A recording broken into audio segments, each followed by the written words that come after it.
Demora. Bom, gravando.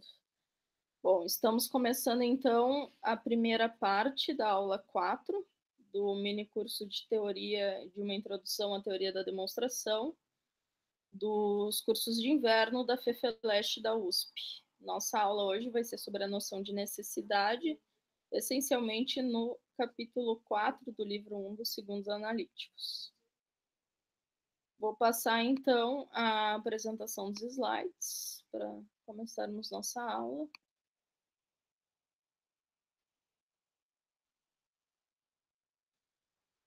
Alguém, por favor, me confirma se tá tudo ok? Tô vendo aqui, tá ok. Tá. E agora eu vou começar a passar ele, então se ele não passar, alguém me avisa também, tá? Por favor. Bom, então. Nosso roteiro, né? Como eu sempre apresento. A noção de... Eu ia tratar da noção de causalidade, mas depois eu vou falar brevemente sobre como a gente pode entender a causalidade sendo expressa também por um certo tipo de predicado, segundo tipo de predicado, que é dito por si mesmo, dentro da noção da necessidade, embora isso não esteja nos slides. Os capítulos principais a gente chama de um bloco, né, em que isso é estabelecido, são os capítulos 4 a 6 do livro 1. Mas aqui a gente vai tratar essencialmente do capítulo 4. A gente vai ver as relações predicativas, né, no que elas consistem. E, por fim, uma interpretação do que seria essa divisão de necessidade formal e material e como elas se apresentam no texto, tá? Como elas se correlacionam também. Bom, como introdução, o nosso foco, então, nessa aula será tratar do bloco dos capítulos 4 a 6, especialmente 1-4 dos segundos analíticos. O APO, né, o modo, principalmente na literatura inglesa, que a gente trata da abreviatura, né, do texto, acho que eu esqueci de mencionar, nos quais, essencialmente, o segundo requisito para haver conhecimento Laplace, como a gente viu, né, nos é apresentado. Algo não poder ser de outro modo, ou, como já estabelecido, ser necessário na nossa interpretação. Né? A necessidade... Mariane, aqui não tá passando, viu? Não? Então Eu não tá. sei se tiver mais alguém. Agora foi.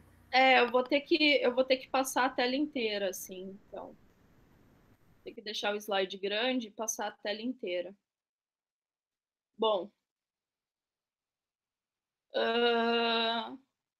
Algumas, então, questões introdutórias, né? Por que esse assunto é importante, por que ele está inserido a maneira como a gente vai entender ele no texto. A necessidade material ontológica, como a gente vai chamar aqui, é aquela que sobrepõe e adequa ao caráter formal da inferência, presente na teoria silogística, como a gente viu, né? Ao caráter ontológico característico da relação predicativa de um tipo específico de silogismo, científico ou demonstrativo, como queiram, né, chamar. Devemos deixar claro que entendemos aqui sua materialidade como dependente da ontologia, ou seja, de um certo essencialismo aristotélico. E mesmo tomaremos como correlatas as expressões necessidade material e necessidade ontológica, de acordo com autores como Zingano e Porchat, que eu posso passar as referências depois, entre outros, pois o tratamento das relações predicativas kata-utaka, aquelas que são por si mesmas, depende essencialmente da teoria da verdade como correspondência, tal como exposta muito sucintamente no De Interpretatione e posteriormente desenvolvida na metafísica, que a gente viu também brevemente na primeira aula, né? Para analisar como essa necessidade é evidenciada, portanto, analisaremos o capítulo o capítulo 4 do livro 1 dos segundos analíticos, em que estão presentes os tipos e a natureza dessas relações predicativas. Isso se deve ao fato de estarmos de acordo com a posição de McCarrahan, por exemplo, de que apenas considerar a natureza das premissas da demonstração, que nós vimos na aula passada, não é suficiente para estabelecer a necessidade que Aristóteles parece ter em mente nos segundos analíticos, e dar conta da segunda cláusula do conhecimento, que aparece no livro 2, como a gente também já viu. Ele vai dizer, então, no seu comentário, a necessidade relevante para as conclusões das provas da demonstração, né? Elas repousam sobre a necessidade das relações per se, ou seja, das relações cataltá. Elas também são conhecidas na literatura como per se, que é o termo latino, né? Encontradas nas definições. Mariane, só uma coisa, antes de você passar o slide. Essa natureza das premissas da demonstração que o Maquiran cita seriam aquelas 6 características que você repassou com a gente? Exatamente. Ah, não, só para esclarecer, então. Exatamente, porque há autores que dizem que aquilo é suficiente para dar conta, né, da questão da necessidade a partir do fato de que o ser necessário seria apenas uma subcláusula da primeira cláusula, que é a causalidade. A causalidade estaria encontrada justamente nessas características das premissas. Ok, obrigada. De nada. Temos um forte indício textual para isso no início de 1.4, em que Aristóteles nos diz que, dado que só há conhecimento haplós daquilo que não pode ser de outro modo, então uma demonstração dependerá de itens necessários. A gente tem que ver, então, o que serão esses itens, né? Da maneira como apresentaremos os predicados cataltá, está claro que trata-se de definições primeiras, ou princípios necessários. No primeiro caso de cataltá, ele diz, então, dado que aquilo do qual há conhecimento haplós, né, não qualificado, aqui é outra tradução, não pode ser de outro modo, ou seja, necessário, aquilo que é conhecido por demonstração científica é necessário. O conhecimento demonstrativo é o conhecimento que nós temos a partir da demonstração. Portanto, uma demonstração é uma dedução dependente de princípios necessários. Veremos que, embora haja um nível crescente de complexidade no estabelecimento das relações predicativas neste capítulo, que vão ser divididas em 3, até culminar na predicação universal, a base de sua necessidade, tal como requerida enquanto enunciado dos quais partem as demonstrações, consiste em ser cataltá, se dizer por si mesmo. Os 3 níveis em que isso acontece são ser dita de todos, ou catapantós, per se, que seria o cataltá, e universal, que seria o catalu, que subsume os 2 primeiros. Aqui, então, é um esquema do que Aristóteles vai apresentar no livro 4, desses níveis, né, que eu falo de complexidade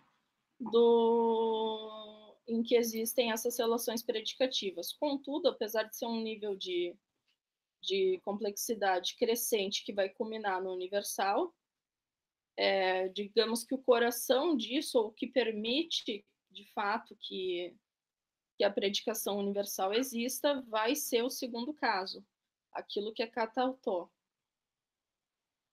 Então, ele vai falar do catapantós, ou dite de omni, também conhecido na tradição latina, seria um predicado X que se aplica a todas as instâncias possíveis daquilo que ele é predicado. Exemplo, se animal é dito de todo homem, ele não será dito apenas de Sócrates ou Calhas, mas de todo homem enquanto sua forma, ou seja, compreendendo todo homem que já existiu, existe ou vier a existir, e suas relações. Só que a gente vai ter um problema, que a gente vai ver aqui depois, que não é especificado ainda que tipos de relações são essas, se é relação parte-todo, se é uma relação entre essências, enfim. Depois a gente tem os predicados que mais nos interessam, né? São aqueles que são dito katoltó. Seria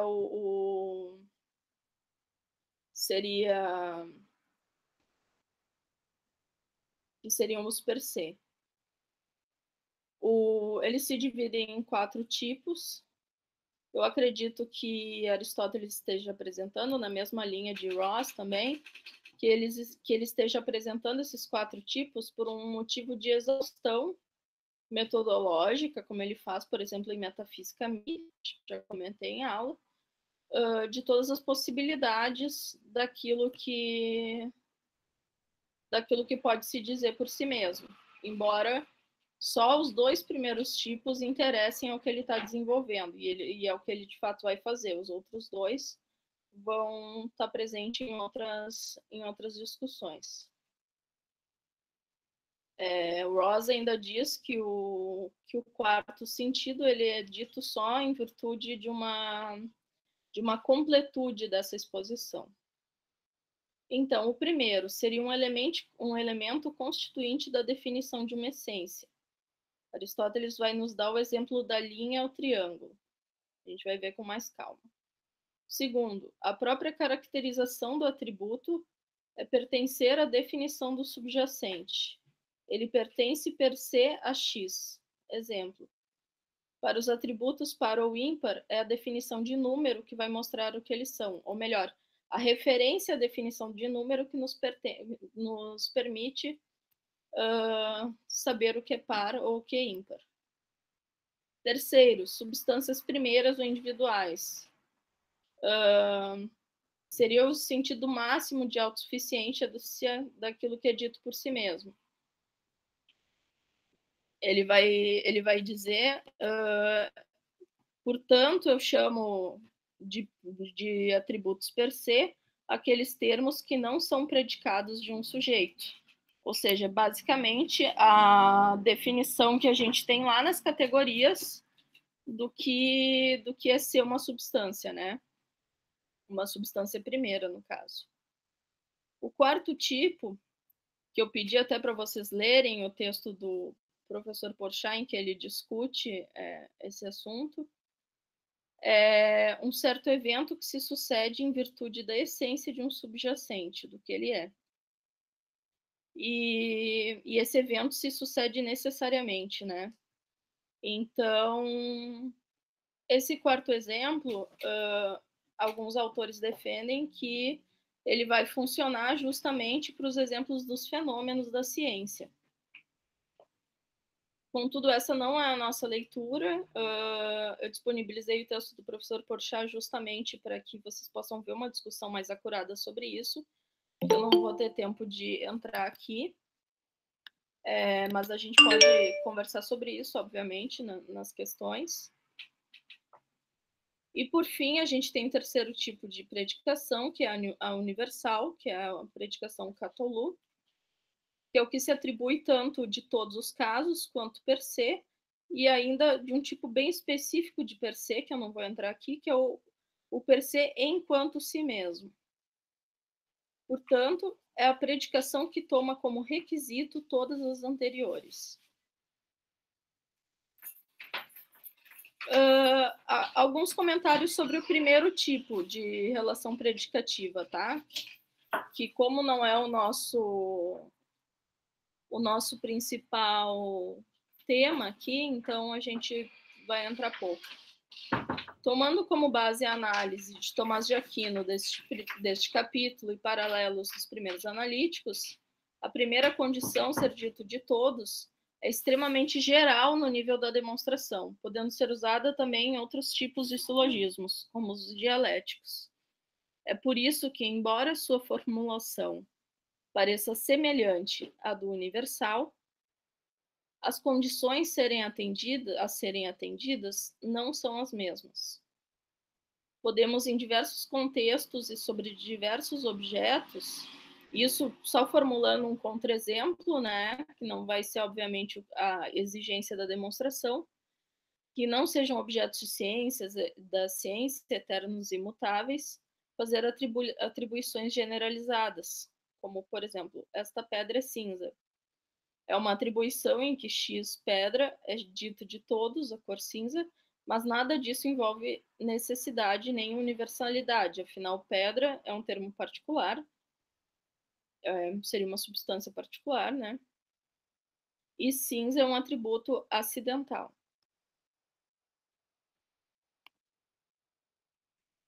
No caso da demonstração, então, claro que a gente vai ter algo mais forte sobre isso, que é importante.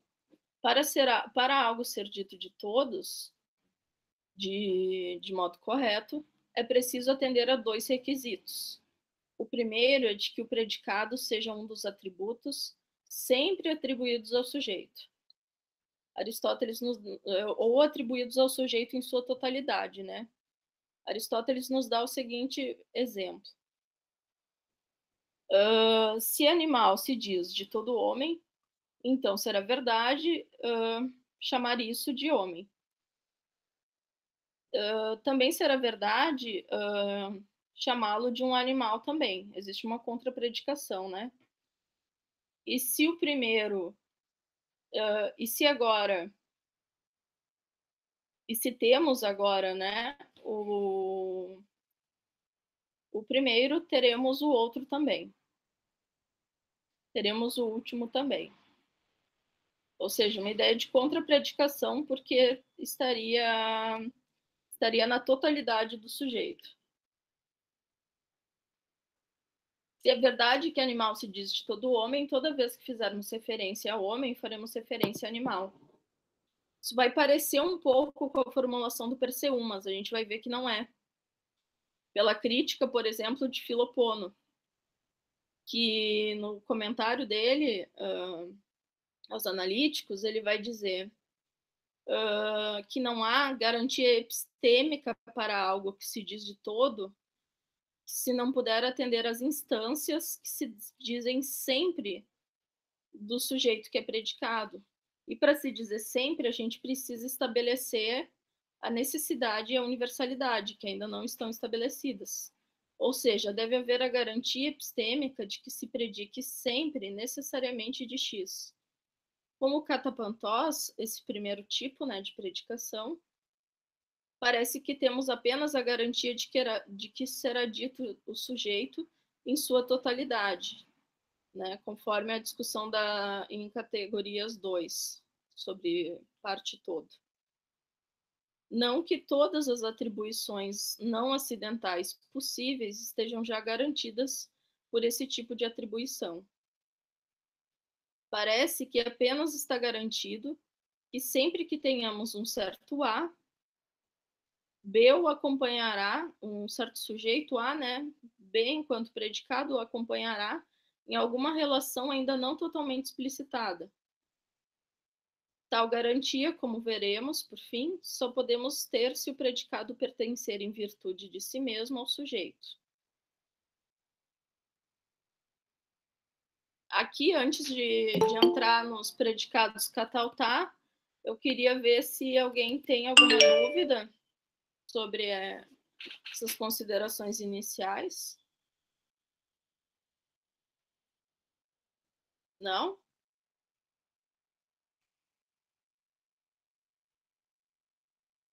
Nada? Tá certo. Bom, considerando os predicados cataltar ou per se do primeiro tipo. O que, afinal, é algo ser dito em virtude de si mesmo? Bom, em razão dos nossos propósitos, da maneira como a gente está entendendo aqui no curso inteiro os segundos analíticos, como a leitura que eu estou propondo, né, e da temática do capítulo, em que Aristóteles, de fato, só explora bem esses dois tipos, vai falar rapidamente sobre os outros.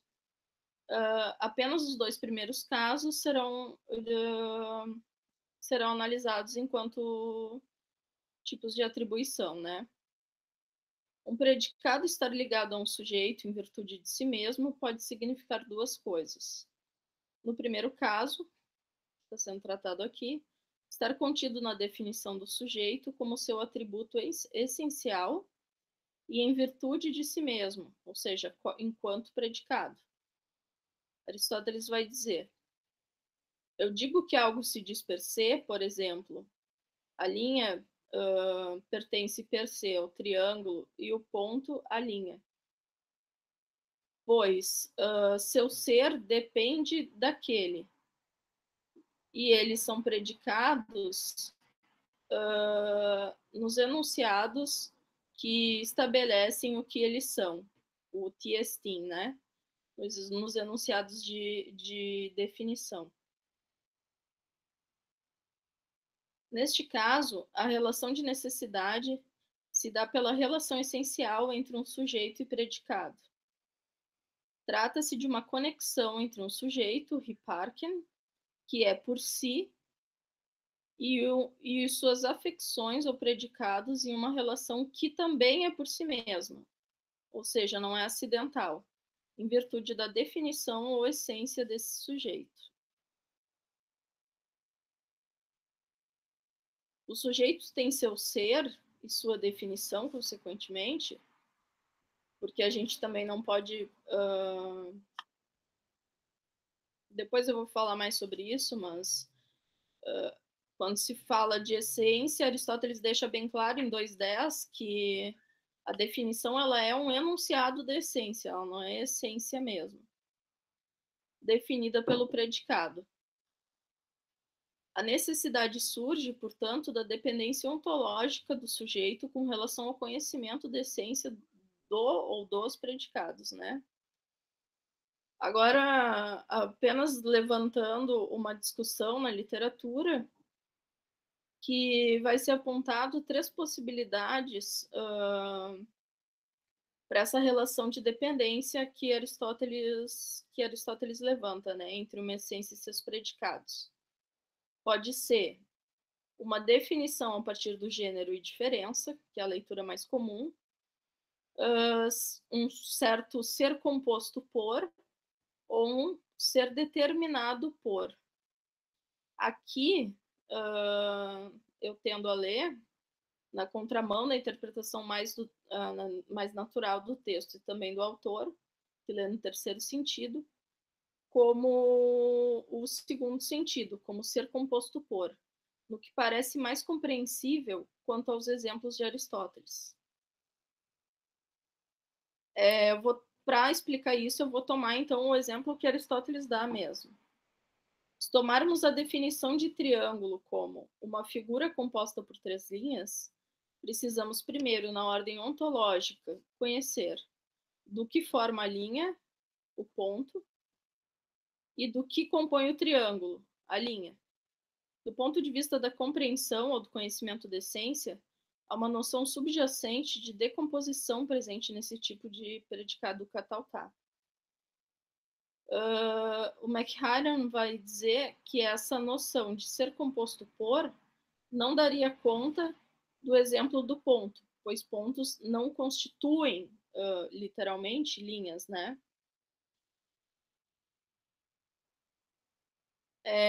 Contudo, pensando no sentido lato de ser composto, que possa abrigar ainda até a primeira definição, que seria a primeira ideia, que seria a definição por gênero e diferença, nós poderíamos pensar que linhas se decompõem em pontos no seu sentido mais básico, e fazendo o caminho inverso, em certo sentido, são sim compostas por eles. Essa ideia de composição, é claro, vai dizer respeito às coisas, não aos enunciados propriamente ditos. Porque na definição de linha, de fato, a gente não vai contar com o enunciado com o ponto, né? É uma forma de compreender o que Aristóteles quer dizer com ter seu ser dependendo de, e não de enunciar, né? A forma de enunciar essa predicação que reproduz o que de fato compõe terá outra forma, como veremos.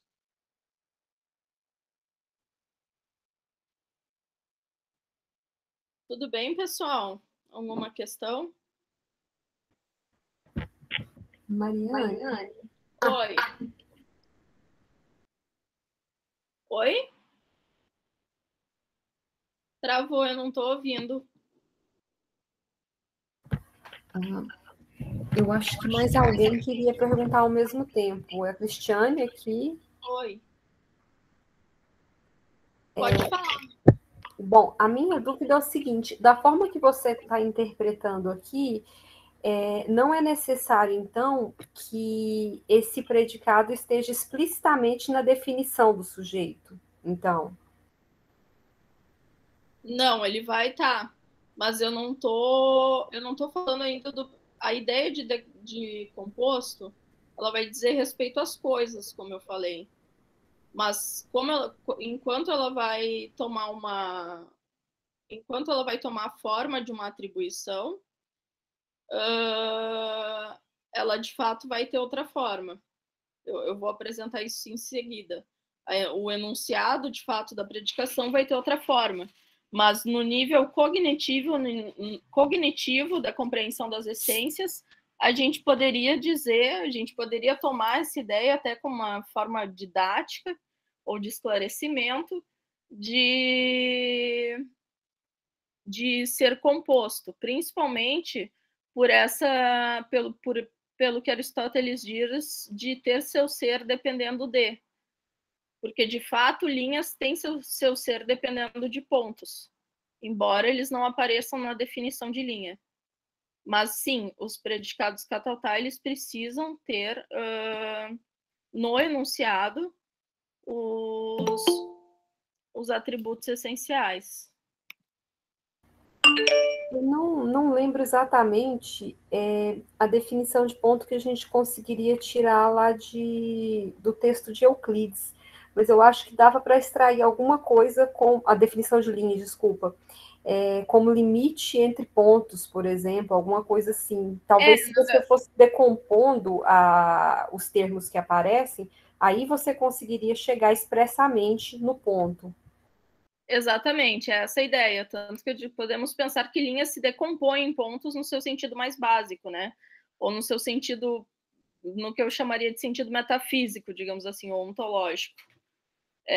Mas não no sentido da definição ou do enunciado.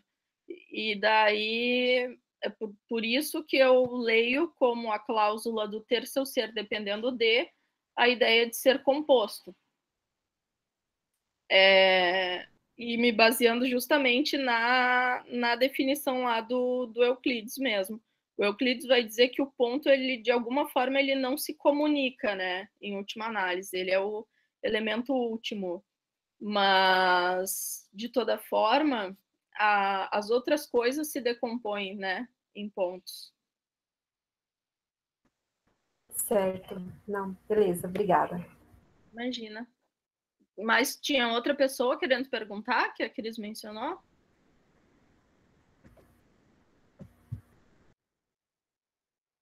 Não? Bom, eu devo ter me enganado. Eu fiquei com a impressão que outra pessoa falou. Ah, tá.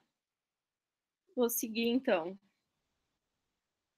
Bom, podemos dizer, então, ao mencionarmos o sujeito, já estamos enunciando o predicado e tudo o que conhecemos dele. Sabemos que homens são mortais, racionais, etc. Ao dizermos homem ou fazermos referência, né, todas essas atribuições já estão contidas essencialmente na medida que tais predicados pertencem por sua própria natureza à natureza de homem.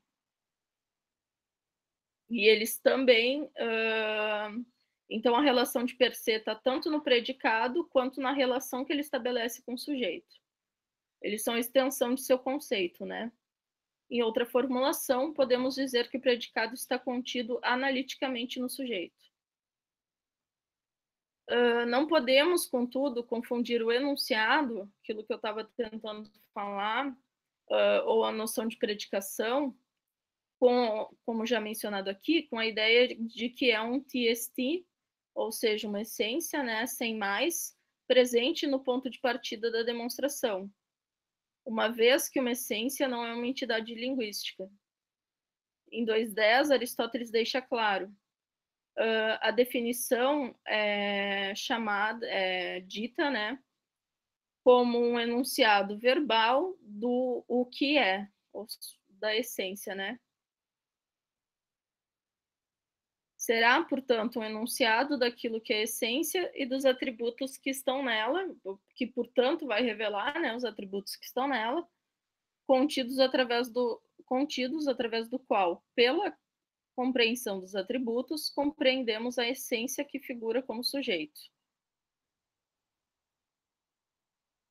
Seu papel será figurar como definições de que uma demonstração parte para apresentar os itens ou fatos indemonstráveis que pertencem ao recorte do real, como eu prefiro chamar, isto é, ao gênero, dentro do qual será feita a prova.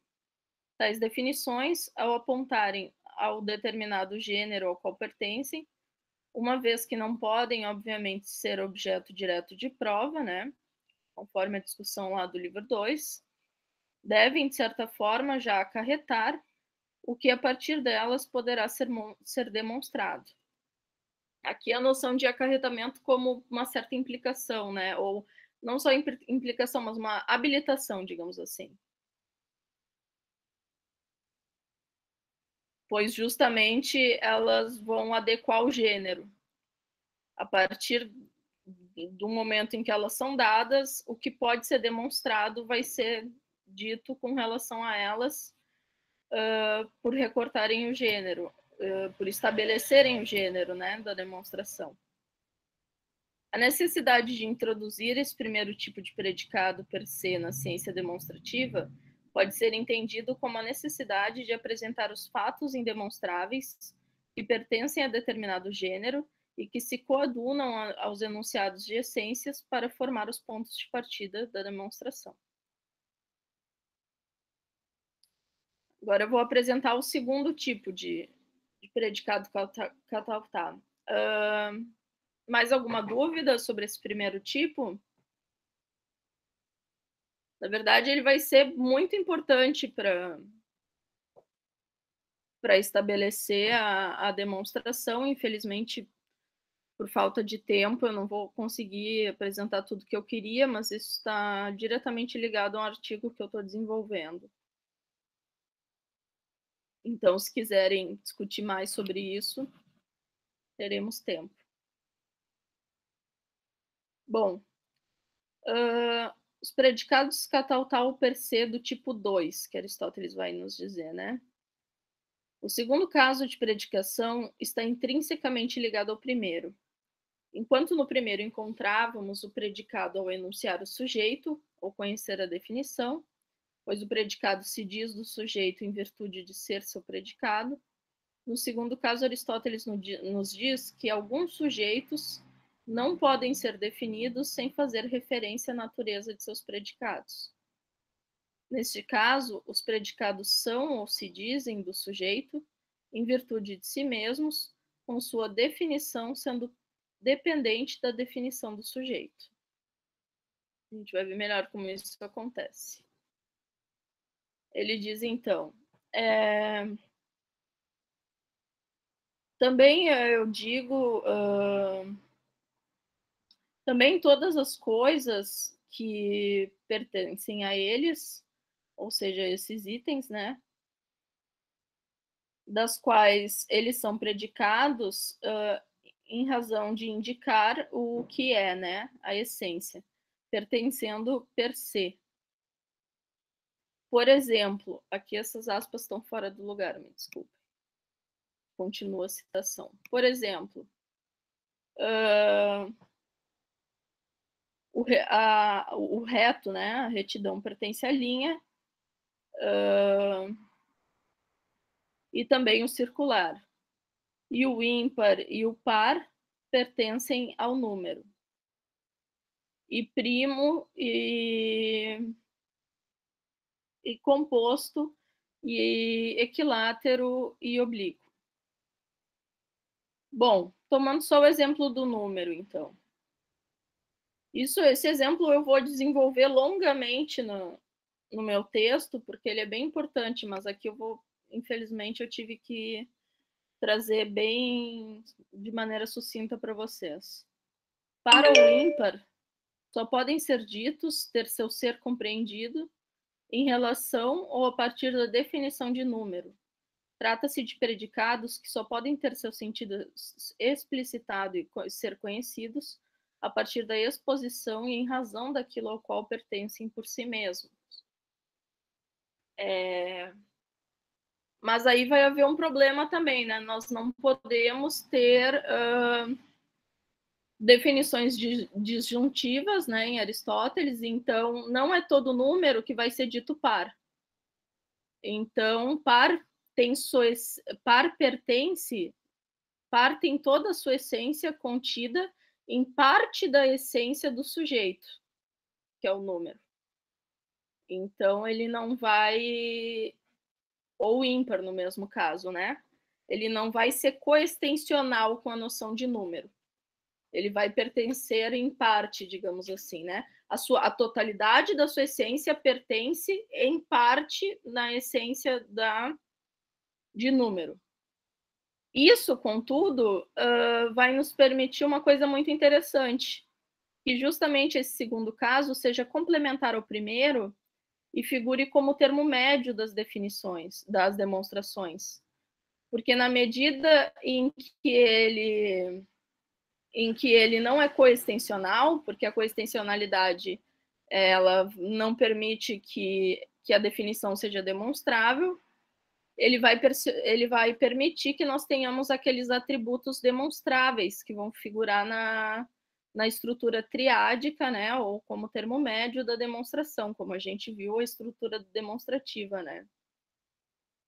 Então, é importante que a sua necessidade seja estabelecida aqui, e justamente isso vai fazer um link também com a noção de causalidade, porque justamente ao figurar como termo médio, fornecer a causa apropriada, etc., e ter sua necessidade estabelecida aqui como predicado cataltar, enquanto atributos demonstráveis, eles vão ser complementares. A gente teria essa completude do sistema de demonstração exposta justamente em 1.4, em que nós temos os predicados per se 1, que são os indemonstráveis, dos quais as demonstrações partem e limitam os gêneros, e os per se 2, que seriam esses atributos que inerem somente em parte da essência, podendo ser justamente aquilo que vai estabelecer a relação triádica, ou seja, que vai apresentar a razão, né, apresentar a causa do fato do extremo maior, ou do primeiro termo, pertencer ao extremo menor. Bom, ao contrário do triângulo, que precisa que seus compostos, como a gente prefere chamar aqui, né, ou predicados, sejam compreendidos para que, né, antes, para que compreendamos sua essência, precisamos primeiramente, no nível cognitivo, compreender aquilo que é dito número para compreender par ou ímpar enquanto seus atributos. Podemos, então, compreender que se um atributo B se diz de todo A, isto é, um predicado B está contido em todo sujeito A, então tudo que considerarmos que cai sob o conceito deste predicado B, suas instâncias, espécies e o gênero de B, serão as únicas coisas às quais A se diz, na medida em que B é A, porque A vai se dizer de outras coisas também. Isso aqui eu esqueci de colocar no texto, mas me desculpem, mas Então, número vai se dizer também de ímpar, por exemplo, mas na medida em que a gente está tomando aqui B como par e A como número, né? Na medida em que B é considerado um predicado de A, todas essas coisas que são ditas de B serão as únicas coisas ditas de B, tão somente na medida em que ele pertence a A. Bom, tentando fazer um esquema aqui, né, da distinção entre essas duas relações no texto de Aristóteles e nos comentadores, porque às vezes elas parecem confusas, embora eu já tenha apresentado a minha leitura, que é coadunada com outros autores também, como o Brownstein, enfim, de que elas vão ter essa completude na demonstração, né? Mas o Barnes vai esquematizar assim. A se diz de todo bem em si mesmo. Seria a definição. A se diz de todo B e A inere na definição de B. Sendo A o sujeito e B o predicado, né? A se diz da definição de B em si mesmo, no segundo caso. A se diz de B, e agora não é mais A, mas é B que inere na definição de A. O Filopono, o Barnes mesmo vai citar o Filopono, tentando esclarecer essa relação, de que no primeiro caso, o sujeito toma o predicado na sua definição, analiticamente, como eu quis dizer, e no segundo, o predicado toma o sujeito na sua definição. Acho que isso é mais explícito do que o próprio esquema de Barnes, mas também acho que num nível didático é interessante. Alguma dúvida, pessoal? Mariane, eu sempre tive um pouco de dificuldade de entender claramente como que funcionaria a necessidade no caso do segundo sentido de por si, porque parece que para você estabelecer a relação de necessidade, você teria que tomar o par, né? Você teria que tomar, por exemplo, o par e o ímpar com relação a número. Uhum. Como é que você está trabalhando com isso? A necessidade se estabelece porque a própria definição de par, digamos, vamos tomar separado, tá? Porque a definição não admite a disjunção, né? A própria definição de par, a essência de par, vai inerir, em parte, a essência de número. Tá? Ela vai se definir a partir da essência de número. O número vai ser constituinte dela, digamos assim. E é a partir daí que é necessário. Essa relação é necessária porque nós não conseguimos compreender o que é par sem fazermos referência ao que é número. Não sei se foi mais claro, mas ela seria, eu entendo o que tu quer dizer, porque ela não estabelece essa relação mais forte que é estabelecida no per se 1, né? Que é uma relação coextensional, que é uma entre essências, em que uma inere na outra de forma completa, digamos assim, né? E no segundo caso, o predicado vai inerir, vai ter sua essência completa, mas ele vai inerir só em parte da essência do sujeito. A partir disso, a gente pode ver também uma certa primazia do sujeito, né, nesse estabelecimento do per se. Muita gente não dá muita atenção para o per se 2 em razão disso, mas o Brownstein defende, por exemplo, que é justamente, como eu apresentei, que é justamente isso que dá, que habilita o per se 2 a ser a figurar como atributo demonstrável, porque senão nós teríamos só o estabelecimento dos pontos de partida indemonstráveis com o per se 1, que de fato relações coextensionais entre essências não são demonstráveis, podem ser pontos de partida, mas não são demonstráveis em si, né? E justamente o per C2 ele serve para dar essa completude para a demonstração, e a necessidade justamente está no fato de que ele vai servir como... ele vai apresentar a necessidade e a causalidade através do seu papel de termo médio na demonstração.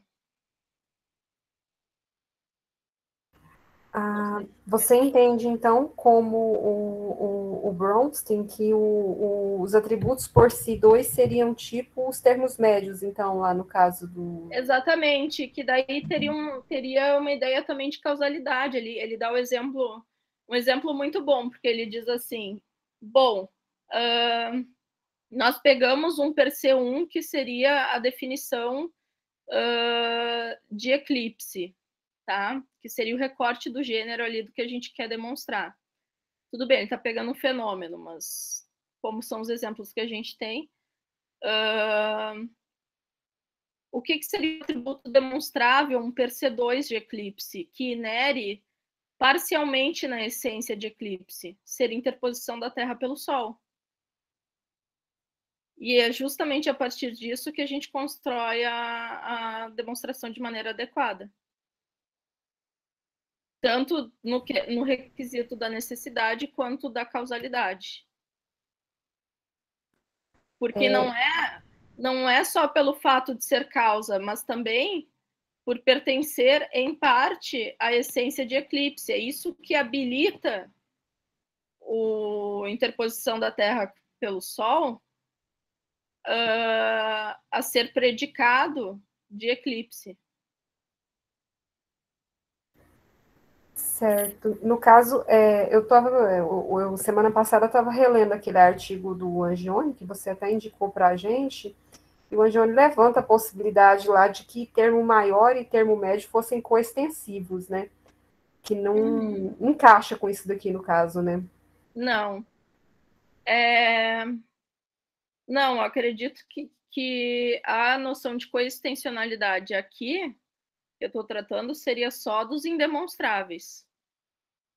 O maior e o médio como coextensivos, eu nem lembro direito do que ele vai defender lá. Eu lembro que ele trata a necessidade só como uma subcláusula da causalidade, né? Seria uma explicação ele diria que a explicação que a primeira cláusula de algo ser conhecimento é ser dito em virtude de si mesmo, nananã, que é a causalidade, e ser adequado, e que isso não pode ser de outro modo, por ter um CAI lá, esse CAI seria um CAI que diria respeito a também, não a e, estabelecendo, portanto, uma subcláusula de que a causalidade ou ser apropriado não poderia ser de outro modo. Quando eu reli o artigo dele, eu fiquei pensando a respeito de... É uma dúvida que sempre me surge quando eu estou lendo os segundos analíticos, que seria como que você consegue identificar o que é causa de quê, quando você está no processo de investigação ali, né? Como é que você determina o que é que tem prioridade causal em relação a quê? Ali, olha, né? o Charles vai dizer que isso não está nos segundos analíticos. Isso está na metafísica, que isso vai dizer respeito justamente ao essencialismo aristotélico. Embora ele veja uma confusão entre necessidade e essencialidade, se a gente pode assim chamar, no próprio texto aristotélico, mas ele diz que a gente só pode estabelecer isso a partir lá da discussão de Zeta, por exemplo. Sim, eu li algumas coisas do Charles a esse respeito, sim. Mas eu continuo com dúvidas a respeito ainda Não, eu sei, é uma questão que do que intriga funciona nisso bastante, né? daí, A gente intriga. saber em que momento a causa adequada foi estabelecida, né? Mas eu não sei, me parece que a ideia de todo o processo que Aristóteles está construindo como uma ciência demonstrativa e das garantias que ele está dando aí, da necessidade, da universalidade, etc., uma vez que isso atenda todos esses requisitos de maneira correta, nós já teremos. E como resultado disso, o reconhecimento seria justamente aquela ideia que eu chamei a atenção para vocês, da demonstração como um discurso da alma, como uma certeza indubitável, que uma vez tu tendo, tu não pode, que surge também no capítulo 2, tu não consegue mudar de ideia, né? Tu não consegue ser convencido do contrário, persuadido do contrário, uma vez que tu conhece a causa de X, o porquê de X.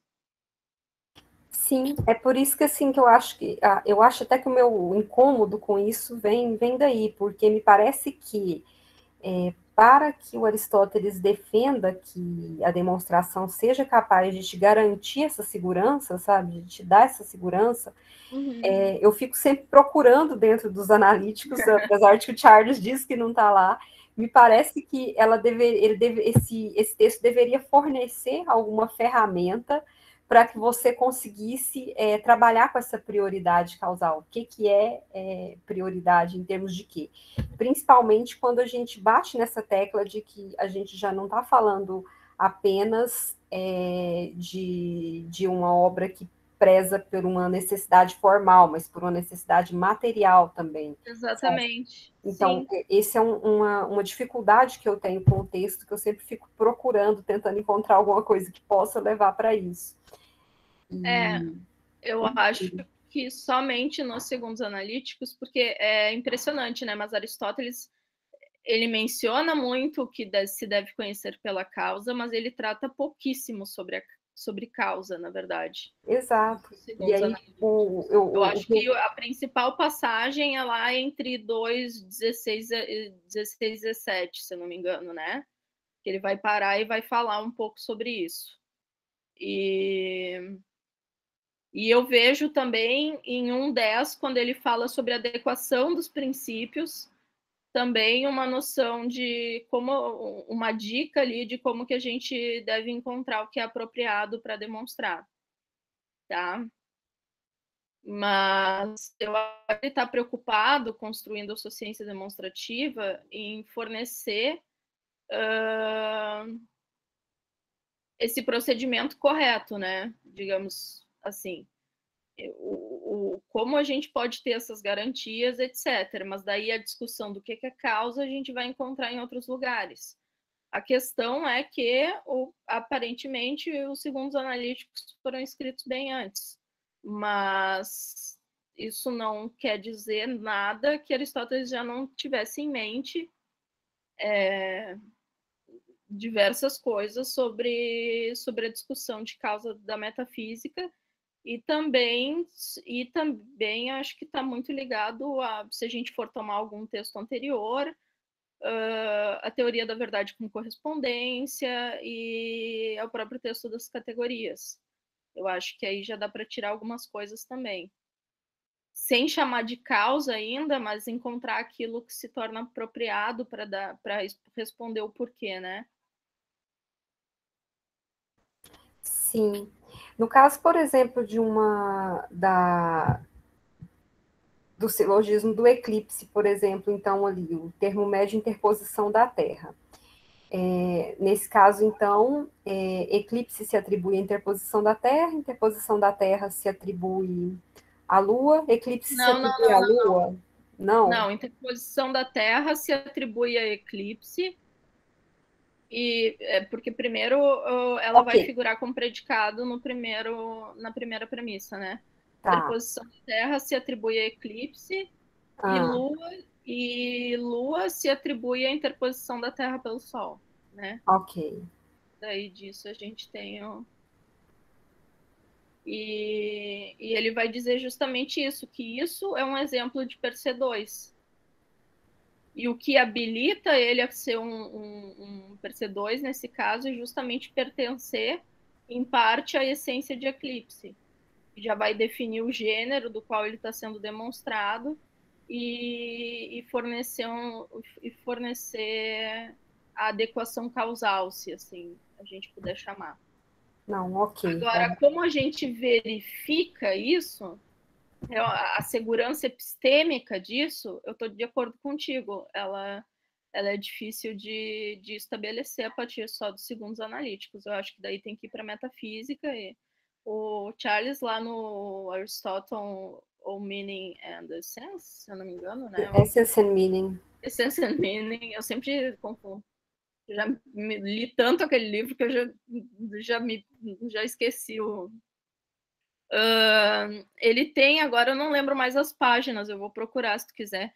Ele tem uma parte que ele trabalha bastante com a noção, mas aí ele vai trabalhar com zeta e ele vai trabalhar com a noção da prioridade causal sobre a prioridade definicional, ele chama. Que a causa antecede a definição, segundo ele. Não, eu tenho esse livro aqui, mas faz muito tempo que eu não olho ele, vou dar uma olhada. Mas é tão grande também, que imenso. até achar a parte específica. Mas como eu tenho essa discussão no meu projeto, eu posso te indicar mais precisamente onde é que ele fala disso, se quiser. Eu te agradeço, porque como eu tenho ele no Kindle, e na época eu li sem fazer anotações nele, então fui só lendo, sabe? Sim. Então, pode me mandar as páginas que eu quero dar uma olhada lá depois, novamente. Faz muito tempo que eu olhei esse material. Sim. Tá certo. Me lembra daí, por favor. Sim, eu lembro sim. Tá certo. Deixa eu ver. Acho que a gente está quase encerrando as relações predicativas, daí antes de ir para a segunda parte a gente faz um intervalinho. E, bom, além do que eu falei, que infelizmente não coloquei nos slides, sobre os Cataltá per se 2, eles funcionarem, então, como termo médio, como esses atributos demonstráveis, a gente tem, por exemplo, uma posição contrária, tá? Que é a de Ross, que ele afirma que Aristóteles confunde muitas vezes os dois sentidos e que ambos formam os princípios que devem ser assumidos. Ele vai achar, então, em alguns momentos dos segundos analíticos, que eu não trouxe aqui os textos para vocês, mas ele diz, então, que nesse momento eles vão estar passíveis de estar na posição de prova. Mas acredito que com apenas 3 contra-exemplos não seja o suficiente para refutar essa ideia de que eles são, sim, os atributos demonstráveis pelo próprio texto de Aristóteles, como Aristóteles os apresenta, né?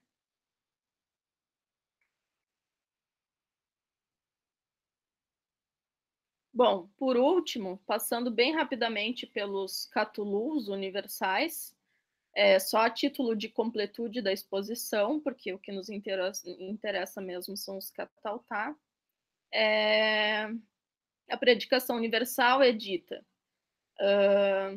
Chama de universal, catulu, o que se diz de todo caso e em si mesmo e como tal. Esse como tal, essa cláusula a gente vai deixar, porque seria um tipo mais forte de em si mesmo ainda. Isso está claro, portanto, que o que é dito universal se diz dos objetos por necessidade.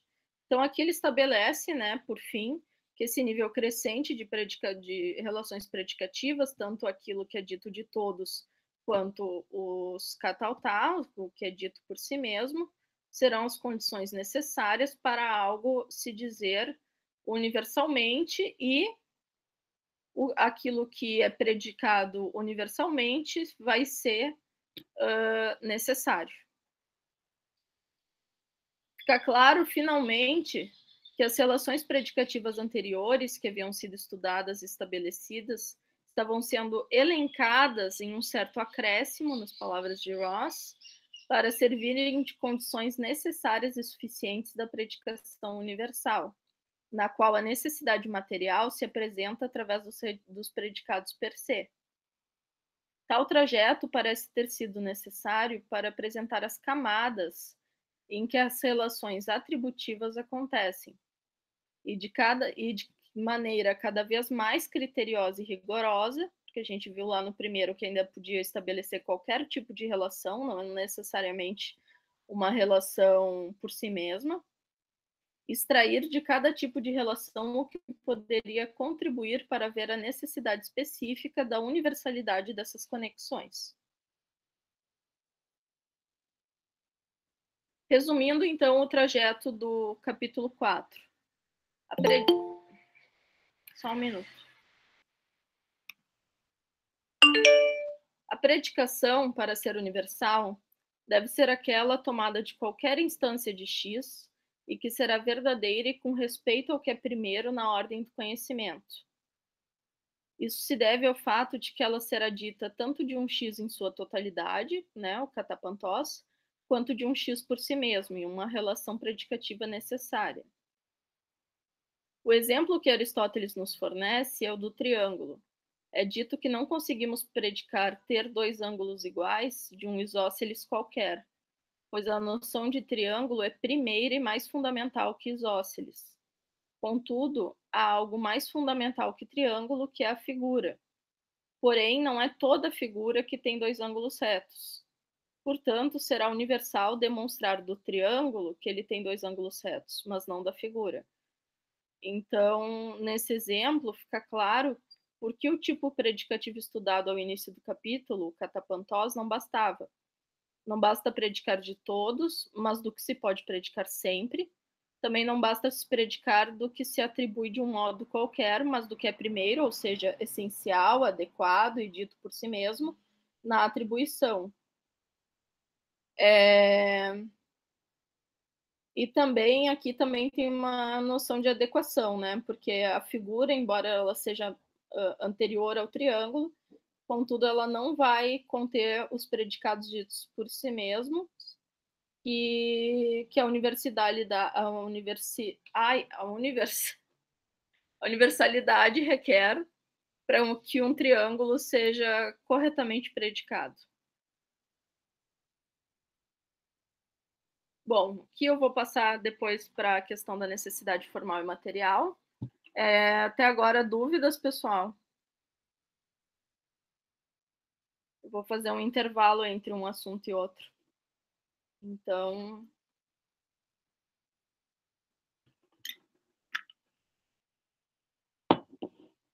não?